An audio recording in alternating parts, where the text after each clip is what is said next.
So up next is a very interesting panel session where three stalwarts of the popular Cult of the Dead Cow group join us at Hope 2020 again.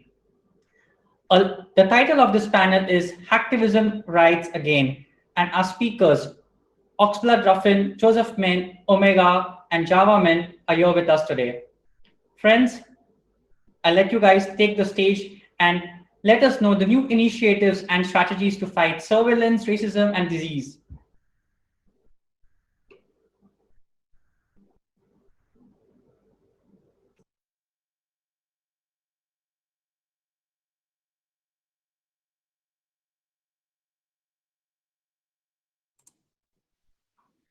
I'd like to thank Hope for having us and everybody who's watching at home. I had been looking forward to coming with members of the CDC to Hope in New York this year, but this way, hey, we get to reach more people. So I hope everybody's staying safe. I'm Joseph Min. I'm a longtime investigative tech reporter, and I wrote a book about the other gentleman you're seeing here, called Cult of the Dead Cow: How the Original Hacking Supergroup Might Just Save the World. And it's if you don't know the Cult of the Dead Cow, it is the oldest surviving and most influential hacking group in U.S. history. They originated in 1984 when there were a bunch of teenagers running bulletin boards, and they were interested in finding people like them and being funny and writing text files. Some of them are interested in games or pirated software. And it evolved multiple times through the years, became one of the sort of the top security groups in the world in the mid-90s, most famous then for introducing Back Orifice and then BO2K a year later. These are both tools for hacking Windows machines. And they distributed them to all comers, which was controversial at the time, but forced Microsoft to take security much more seriously.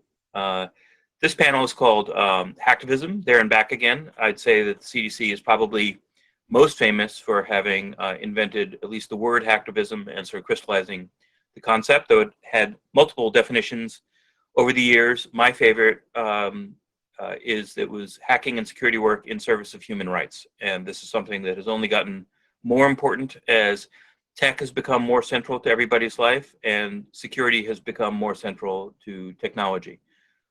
So we have with us three 20-year members, at least, of Cult of the Dead Cow in their order of joining.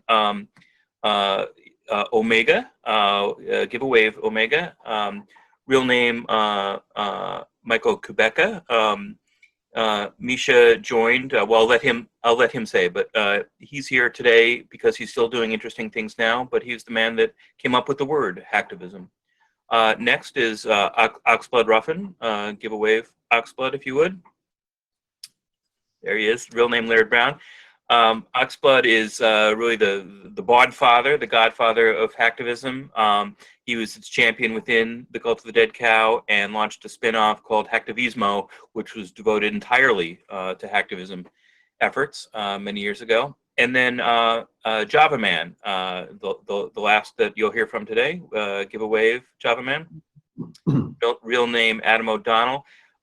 He joined in the early 00s, making him the youngest of this particular crowd in terms of CDC tenure. But he has been very active in electoral politics, including fundraising for CDC member Beto O'Rourke, who you may have heard about. That's it. I'm going to let each of them give a little bit of an introduction to their own career inside CDC and outside of it, and then we'll go around and talk about hacktivism more properly. Oxblood, would you start us off? Sure, and thanks for the invitation, and hello to everybody at Hope. I started my career well before the CDC, working at the United Nations. I was there working with some NGOs and eventually went directly to the organization and was the co-editor of a book on the General Assembly.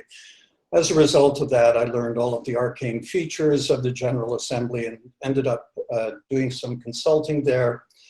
Afterwards, I moved into, worked in advertising in the early days of fintech and digital advertising, these kinds of things.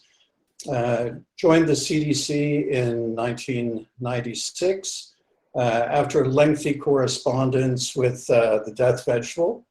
It was a lot of fun. I had no idea my emails were being read by the rest of the crew, but apparently that's what sealed the deal. Actually, a funny story I remember is that I was corresponding with Veggie for about a year. It was a lot of fun.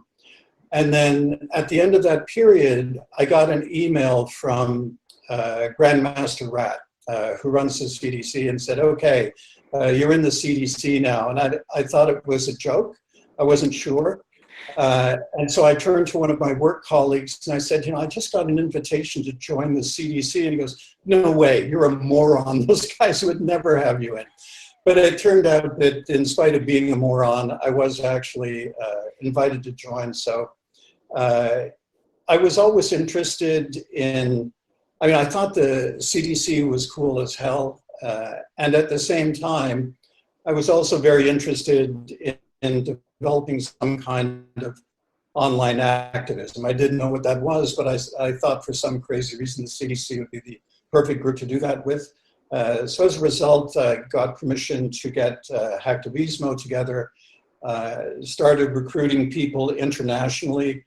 The first few members were from Germany. Some American guys joined, and eventually we had about 40 people, I would say, who were very actively involved in the group from literally all over the world, some even from China and Iran, believe it or not. But we developed circumvention tech and talked about national firewalls at a time when this was really not sort of public information in the sense that maybe academics and technical people and policy people were aware of these things, but it wasn't anything that was showing up in the press. And I'm actually proud that we used a lot of our style and swagger to publicize a lot of things that eventually, I think, led to a much broader public awareness. So it wasn't just the tech in Hacktivism, the circumvention tech, but also the style, the CDC style with which we did things, I thought was very important. Do you want to talk about your professional life at all, the things you've done since then? Sure. I mean, I've been working in the startup scene for the past 20 years. In Toronto, I worked with a company called Open Cola. We did peer-to-peer stuff. Then thereafter, I moved to, well, I did some more work in advertising, interactive as it was called then, around fintech, and did some consulting in Barbados. Then I got recruited by a PKI solution firm in Munich, which I kind of think might have been one of the forerunners of blockchain. It operated very much in the same fashion. Went to India after that, worked in mesh networking technology up in the mountains in Dharamsala, did a lot of work with the Tibetan community there. Went to Bangalore for a couple of years, worked on a documentary film on cybersecurity in India. And now I've moved back to Germany. I'm based in Berlin now.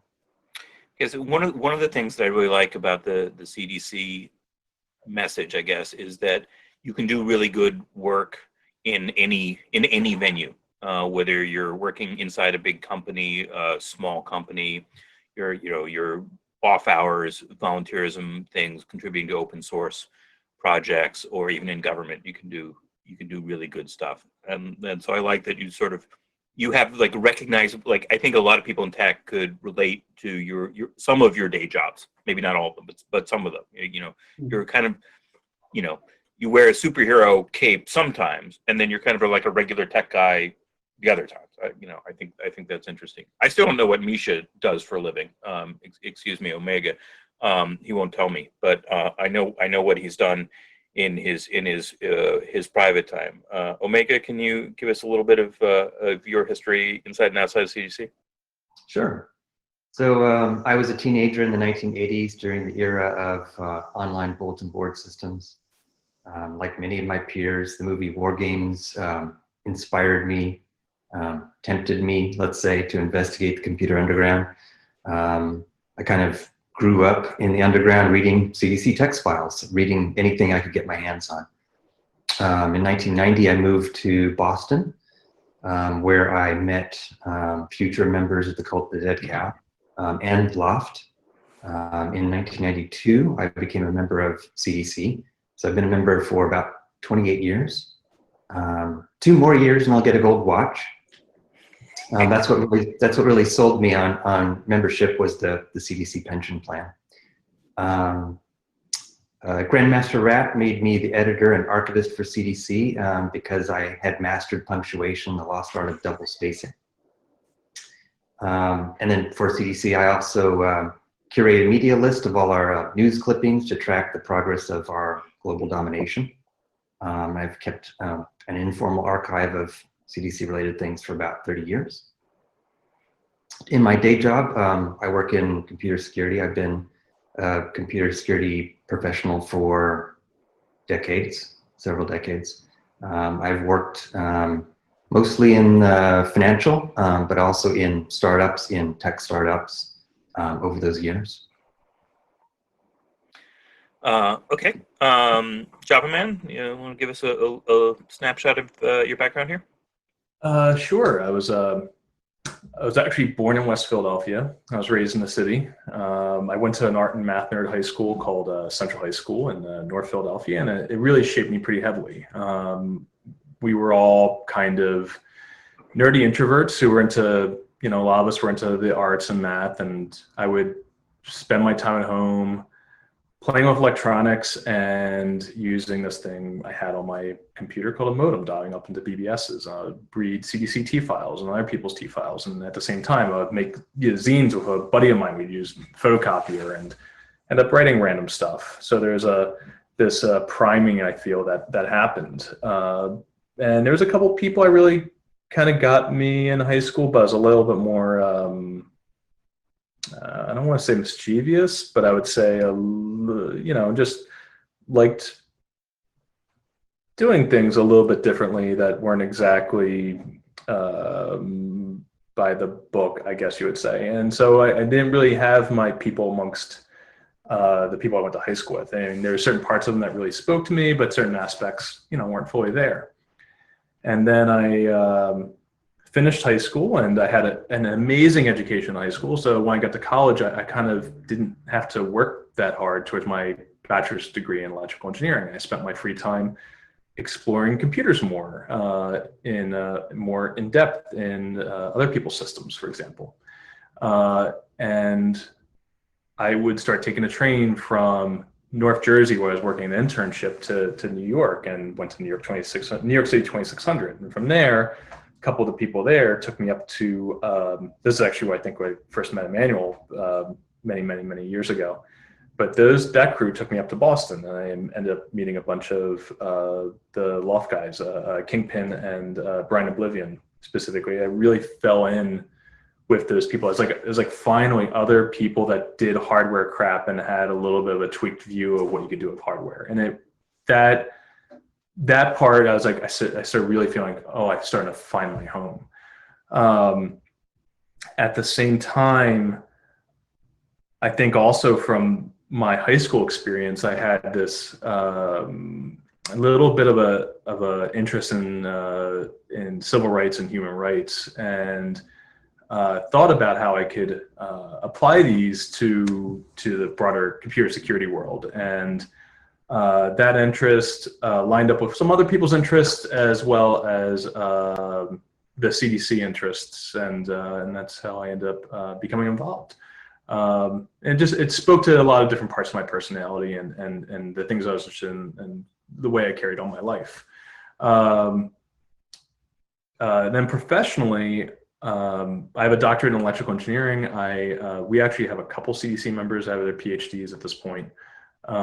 Which I think is kind of amazing. And I have been working in computer security now for about 20 years. Started with some people that, a chunk of us went to At Stake and a chunk of us went to a company called Gardent, and I went to Gardent, ended up doing some consulting for different parties throughout grad school, and then afterwards moved to the West Coast and started doing the startup thing and started a company that ended up being the first, effectively the first endpoint defense and response product, which was called Immunet, which became FireAmp, and I got bought out by Cisco. So yeah, and here I am. All right, great. All right, let's talk hacktivism here. Oxblood, what did you work on back in the day that you think is still, that you're proudest of and that you think is still resonating? I mean, I'll throw out some possibilities because you've done a lot. You advised or spoke with Ron Diebert as he was putting together Citizen Lab, which does tremendous work up in Toronto on sort of monitoring the misuse of tech by governments against citizens, I'd say.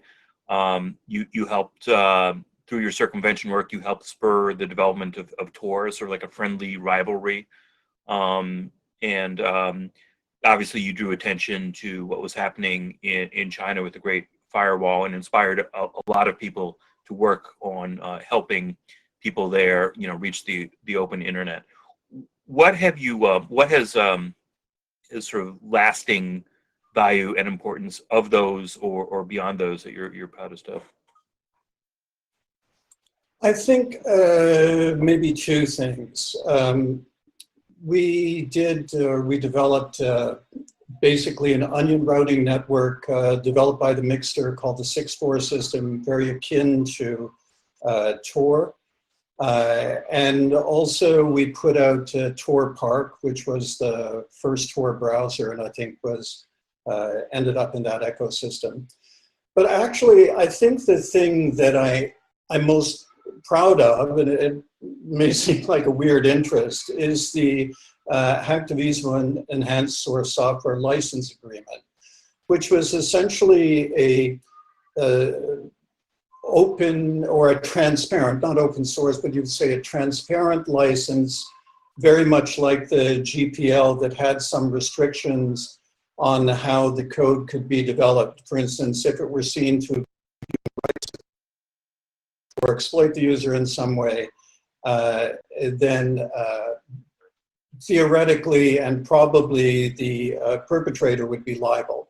So I think the idea of talking about ethics and having standards, and it's not to say that the interest in public interest tech now is a direct result of that. It's certainly not, but I think we were part of this movement shaping ethics in tech and trying to form some kind of positive direction and a relationship between human rights and technology.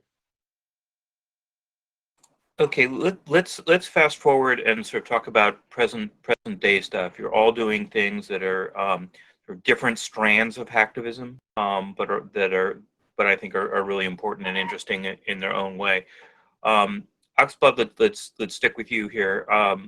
What are you working on now that would be fresh to people that who are maybe don't go back 20 years and remember when ethics and tech was kind of a crazy new thing? I mean, I was working on a project just before the whole COVID thing happened, and it sort of got derailed, but maybe we put a bit of a pause on it because we all ended up doing different things. But it's something I'll get back to. But I think that, anything related to the climate crisis, technology, is something that's quite positive, and especially with younger hackers and even, again, non-technical people. Like you don't have to have a lot of technical knowledge to use social media, and there are a lot of campaigns and actions that are developed through social media. The particular project we were working on was essentially, it's sort of a combination of a mapping app and encrypted chat programs, so that if there were physical demonstrations somewhere. Like we took the idea from a lot of the mapping software that was happening with the Hong Kong protests, and thought to sort of meld that with a chat app. So we got a bit into it and had to pause for a while once COVID hit, but it's something we'll get back to. But I think there is, I mean, anything related to the climate crisis is pretty much the #1 issue with younger hackers. I'm reluctant to use the term Zoomers and millennials, but people, college age, high school age, especially kids who are trying to organize and do something positive. So I see a lot of activity there, and there's actually quite a cool social networking platform. Let's see if I can find it.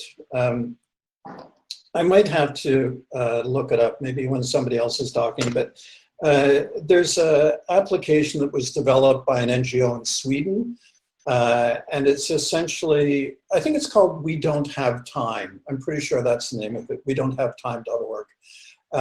And it's basically a social media platform for people who are interested in anything to do with the environment. So you can organize, you can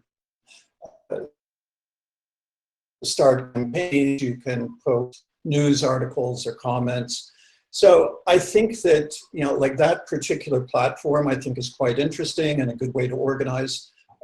And social media, I mean, with all its pitfalls, it still is quite effective for organizing certain things. And I think that's a pretty solid platform. Okay, Omega, can you talk to us a little bit about the sort of things that you've been working on over the past couple of years that would, in your view, qualify as hacktivism? Yeah, so I've been working on 2 personal security guides. One is aimed at helping a person secure their digital life. So the Equifax breach of 2017, I think it was a game changer in terms of the personal, biographic, financial data that was leaked in. And I think that it still puts all of us at risk in ways that most people have yet to realize. So if we assume that we're all compromised, but not yet exploited, now what? So with that in mind, I've been running a guide of incremental steps to help a person sort of reduce the risk of exploit and secure important accounts, offline and online accounts that sort of make up their digital life. And the other guide that I've been working on is focused on digital privacy. So a few months ago, I saw a protest sign that read, "First they came for the journalists, and we don't know what happened after that." And it reminded me that that the CDC has Hive Mind has long had an interest in the Universal Declaration on Human Rights. I think we all deserve access to the free flow of truthful information. And unfortunately, we live in an era when many of us are ruled by naked emperors, and few are willing to say that out loud.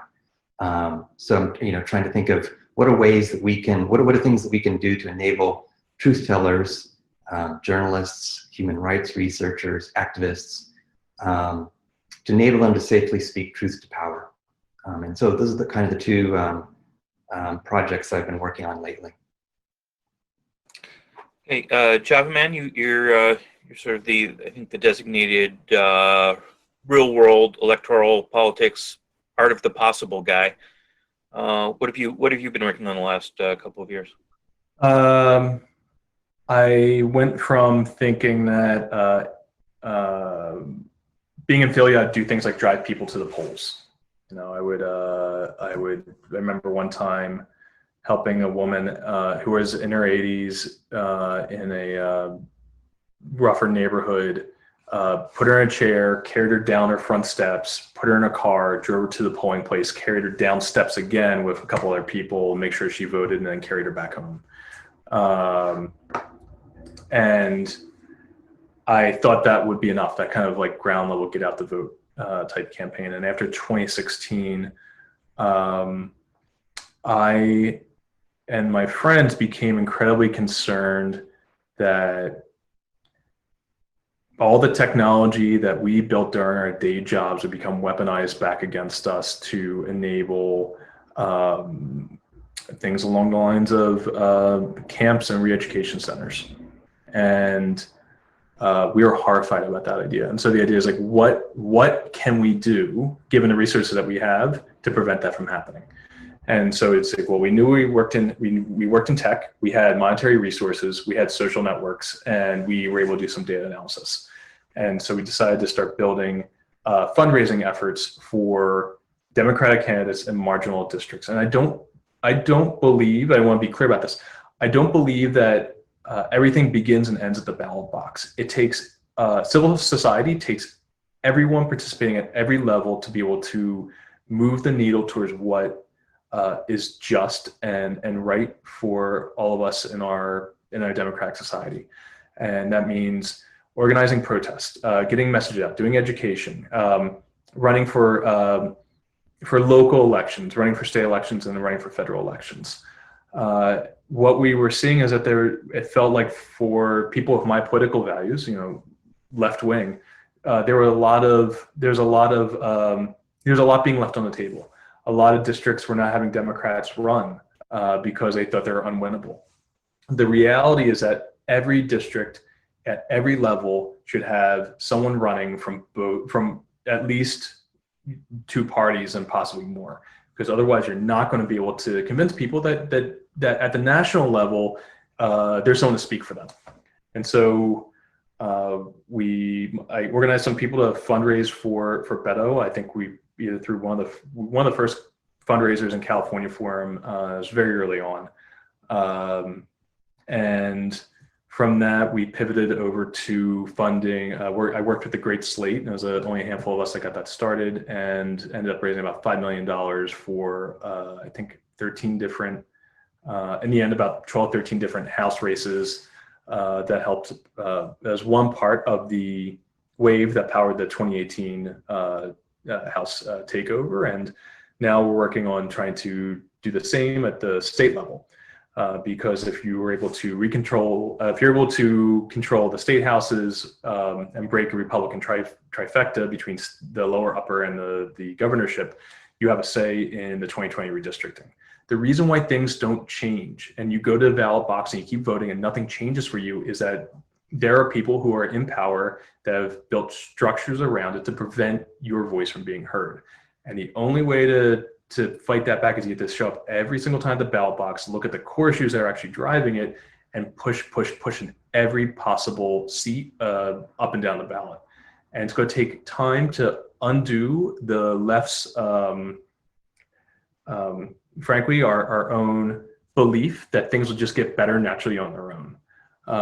And that's what we all have to fight for, to push our at least my sense of the United States towards a more just society. And that's, I've been pushing on the fundraising side. I helped a lot on data security, mostly around the basics of getting everyone on YubiKeys, getting their Gmail set up with APP, and getting multi-factor set up. I'm sorry for harping so much on the fundraising component and the electoral side, but I feel like the house is a little bit on fire, and we could all see it right now. Great, thanks a lot. Okay, so in the beginning, 20 years ago, it was more like about seeding the idea of hacktivism. Now there are lots of different ways that people can get involved. There are lots of different things. Lord knows you all can't do everything. What are other people doing that you think is most attractive, that is carrying the idea forward, that you have nothing to do with? You're just saying, hey, these guys have picked up the baton and are doing really cool things. Oxblood, you want to start us off? Sure. There's this group, I think it's been around for a couple of years, called DDoS or DDoS Secrets. I think they're the heir apparent to WikiLeaks. They're nonpartisan, they're quite a balanced organization. They're not a cutout operation for the FSB. I think they're doing this all for the right reasons. And they have a really interesting mix of people, some of whom I believe were on the periphery as sort of young observers or participants with the original WikiLeaks group and movement, which I have to say, like in the beginning, I was quite an ardent supporter of WikiLeaks. I thought they were doing all of the right things. And then sadly, it turned into a cult and started doing all kinds of odd stuff. But I think where they started and did some really valuable work, I think that DDoS Secrets is right in that same place. There are a lot of women involved. It's a very queer organization. It's quite technical. There are a lot of serious analysts and journalists involved. So it's a much more organic organization. And yeah, I'm quite excited about them. And in fact, one of my friends, Lorax Horn, is the editor of that group. And I met her in Berlin when she was based here. So she's quite an exceptional person, and she's doing great work with them. That's great. Java Man, is there one or a couple things that you think is really taking the ball forward here? Yeah, there's two things I really want to call out from this aspect of technology plus organization stuff. Is one, what Moxie has done with Signal has been phenomenal. We're very, very fortunate that we actually now have a fully encrypted chat system that's not really beholden to an organization that needs to look at the contents to sell us advertising. If we did not have, I don't know where we'd start if we didn't have that. There's very little good we have in this world security-wise. I mean, there's TLS, there's Signal, and a couple other technology stacks, and that's about it. That's one big one. I want to call out something that warmed my heart because of how organic it was. Over the past few months, we've had the Black Lives Matter human rights movement, and police forces, to try to respond to that, have asked for people to upload videos of the protests to be able to do facial recognition to arrest people. And spontaneously, K-pop fans started uploading massive like volumes of video to these police departments, saying, go facial recognize this, and which inflated their AWS bills and saturated them with bullshit. And I thought that was amazing culture jamming, and the people that organized that, I salute you from the bottom of my heart. That was brilliant. Great. Omega, something that you're particularly happy that you see out in the world? Yeah, a couple things. This is not quite new, but Secure Drop is something that I think is still amazing and valuable.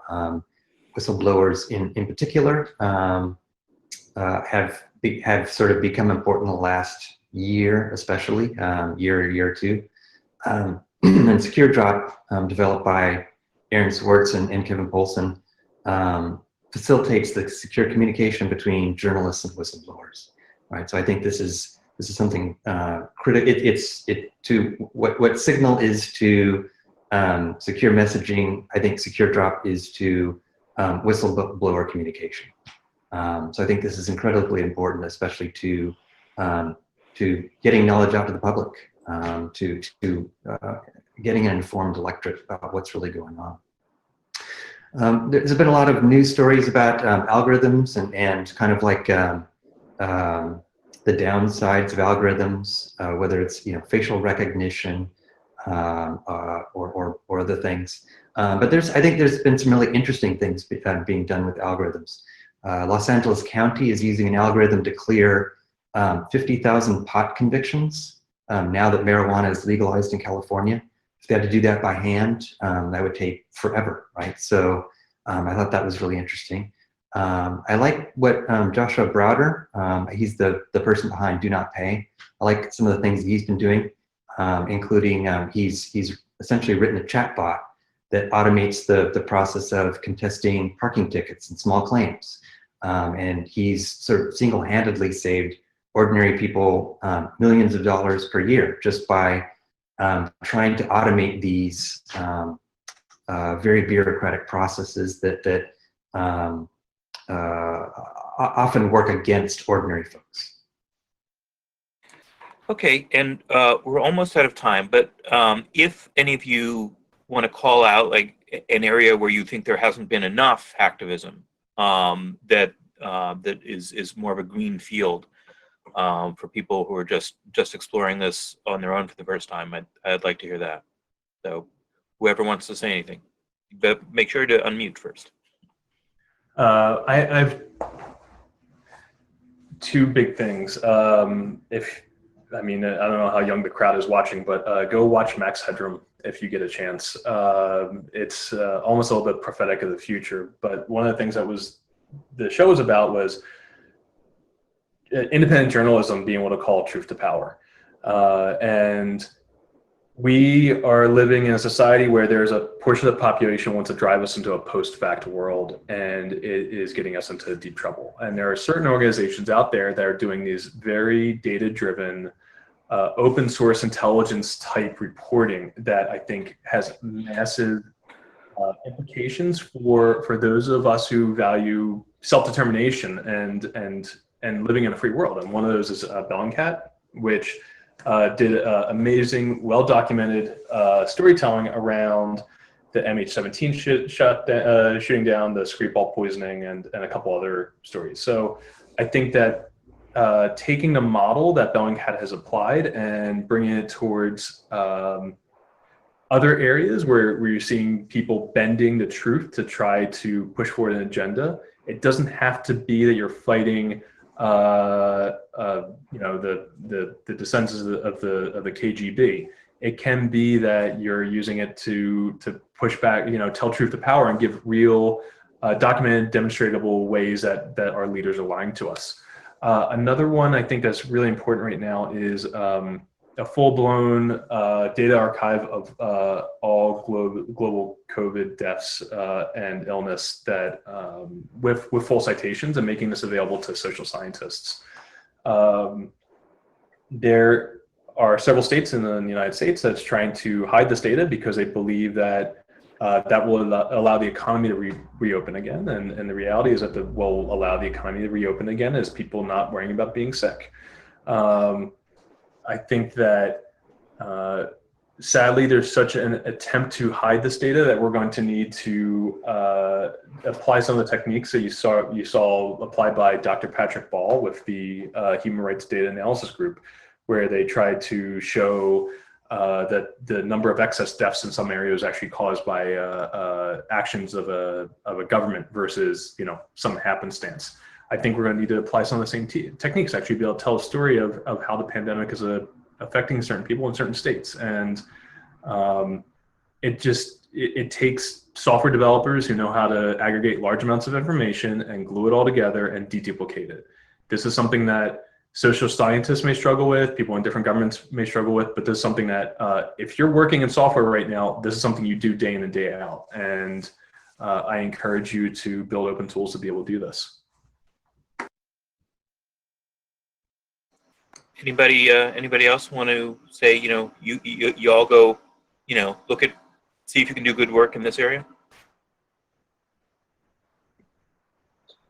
There are two things. One is I would actually be interested in hearing from people who are watching this, whether it's maybe in some comments section or whatever, areas that they think need development or that are not underperforming, but where there could be more activity. Because quite frankly, I spend a lot of time listening to younger developers because their experience with the internet, the way they operate, primarily living on a mobile phone, I mean, it's something I've come to do, but I didn't grow up in that universe. So it's not completely foreign, but it's not entirely natural either. So if people could just, you know, maybe drop in some of their ideas, I think that would be great. I'm not encouraging anybody to do anything, but I think one thing that's going to be inevitable, especially with groups like DDoS Secrets rather, and possibly other groups coming along, that governments and industry are becoming more opaque by the moment. And there are a lot of things that really should find themselves, a lot of data sets that should find themselves, becoming a little more public. Now, again, this is a sort of kind of hacktivism that can be quite dangerous for the person doing it. I mean, none of these things like breaking into networks are certainly not legal, but sometimes as a form of protest, I suppose, or exposure, and people have to deal with those consequences. But I think there's going to be more of this, which we really haven't seen that much for a while, but I think it's going to happen a lot more. Thanks. And Omega, anything that you think is crying out for hacker attention right now? Yeah, it's one thing to be an online hacktivist, sort of hacktivizing from the safety of your living room. It's another thing to be out on the streets like BLM, protesting, putting your physical safety on the line. There are a few folks like El Armageddon who are teaching operational security to in-person activists. I think they could use more help. We could use more people like El doing that kind of work. Just teaching people how to be safe and protect themselves while they're protesting in person. Terrific. That's great. I really appreciate the perspective from all of you, and it's nice. I think. I mean, my first hope was a couple years ago, but you guys have been going for 20 years, so it's nice to bring you back here. And if you're watching this live, then please hit us up with questions. Thanks very much, and bye everybody. Stay safe.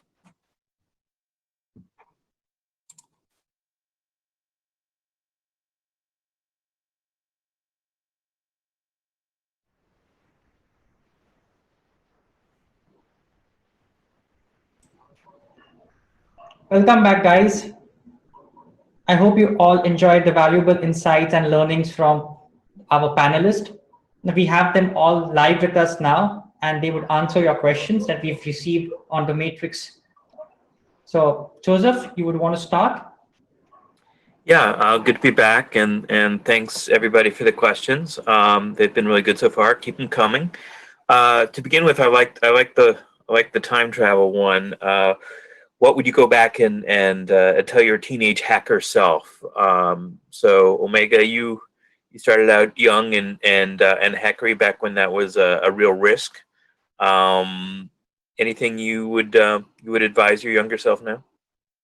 Definitely don't get caught. I think, to quote Mudge, make a dent in the universe, find something broken and fix it. One of the taglines for CDC is that we would put at the bottom of text files was go outside, do something, ride your bike, right? So, coding and hacking tends to be a solitary activity. It certainly was when I was a teenager for me. So I would say, seek out other people who have different experiences, different backgrounds, but overlapping values, and get to know those people. Find something that's broke and fix it. Great. So Oxblood, there was a question about offense versus defense. Is there still a role for offensive hacktivism? And the examples the questioner gave were Phineas Fisher and distributed denial of secrets, which you already spoke about. Or is most important work or all the important work on defense? What's the value of offensive activism now? When we first started years ago, I like to say there was only one kind of hacktivism, and that's whatever the CDC said it was. It was also at a certain time and place and evolution of the internet. And I come to, I suppose, soften my views, or my views have evolved, that I tend to think now that hacktivism is somewhat like feminism, in the sense that somebody asks, are you a feminist? And my first question is, what kind do you mean? Do you mean this type or that type, whatever? because there are quite a few practices within the feminist community. So I think that people should act in a way that they feel comfortable with and that moves them personally. And they all should be very much aware of the risks involved. For instance, if we're talking about offensive hacktivism, then, you know, how offensive is it? Who are you meddling with? Are you prepared to deal with the risks? And if so, and if there's a practical public benefit, then people should do, you know, whatever it is that moves them. You know, like coming back to when we got started, which was more maybe a defensive style hacktivism, we were all very well known, even though we had handles. It would take anybody about any intelligence agency about 2 minutes to find out, you know, where we were living, what we were doing. And at that time, and also because the people involved in Hacktivismo, it was an international crew. So I felt like a really deep sense of responsibility. I didn't want to throw anybody into the jackpot. So we were very careful about the work we did. We stayed well within the bounds of the law, but did positive things. So, and I'm still, I mean, I think there's still a role for that. I think it really depends, you know, what the situation is and the particular circumstance of the person involved. Okay, there's another question that was sort of a broad philosophical one. And that one I want to put to Java Man. It was, what's the value of attacking the system from the outside versus working from the inside? Can you do real important stuff from the inside? I think that's an especially timely question, because I think many people in tech thought that they were doing good for the world and have had to reconsider. And some people have left like great jobs at great big famous companies with terrific salaries because they felt they couldn't do good work inside them anymore. Adam, you know, the electoral stuff is completely within the system, but so was your work at, you know, Cisco, you know, big company. So how do you wrestle with that, you know, inside versus outside work? I think you know, when you first posed the question, I went to more the thought of the political aspects, because I think that you had to really define what actually is a system. Unless you're living in a monastic community or joining a Catholic worker or something like that, you at any level you participate inside our society or at your job or in the political space, I believe to be inside the system. And I think that regarding a work culture, you know when it's time for you to move on because you're not able to be effective. So, you know, it's as long as you're trying to make things better inside, and then once you realize you can't actually make that happen, it's time to go. From the political standpoint, I really want to hammer this one home. There's, you know, people look at politics as being this gigantic system that's super organized. It's hard to make things go, and you know maybe you should be outside of it and protest in the street. One, I believe that protest in the street is being part of the society, and you know, you could call it system or not, but I really wanted to plead with people to vote this coming November. I am not going to be prescriptive about who to vote for, what you should be voting for, but that is the one thing I want you to do that's within what we would define to be the system. And I think that's a necessity for everyone who's listening to do, given that assuming that you live inside a nation that allows you to vote. All right. So unfortunately, we're going to have to leave it there. I wanted to thank again Java Man, Omega, and Oxblood Ruffin for spending time rehashing the past and looking to a more hopeful future. I'd like to thank Hope for having us here. It's a great organization, one that really fits with the cult of the dead cow very well. I think it's a idealistic, optimistic, get involved sort of an outfit, and CDC is a very good fit for that. So thank you very much, everybody, and I want to say thank you to Joe for writing this book really quickly. I can't wait to read your sequel when we follow the Fellowship. May avoid the Eye of Sauron and throw Metasploit into the fiery cauldron of Mount Zero Day. Thanks. Yeah. If you want to know more, maybe you should read the book. It's Cult of the Dead Cow: How the Original Hacking Supergroup Might Just Save the World. Thanks very much, everybody. Enjoy the rest of the conference. It looks terrific. Thank you. Bye bye. Thank you. Thanks, everyone. Thank you so much.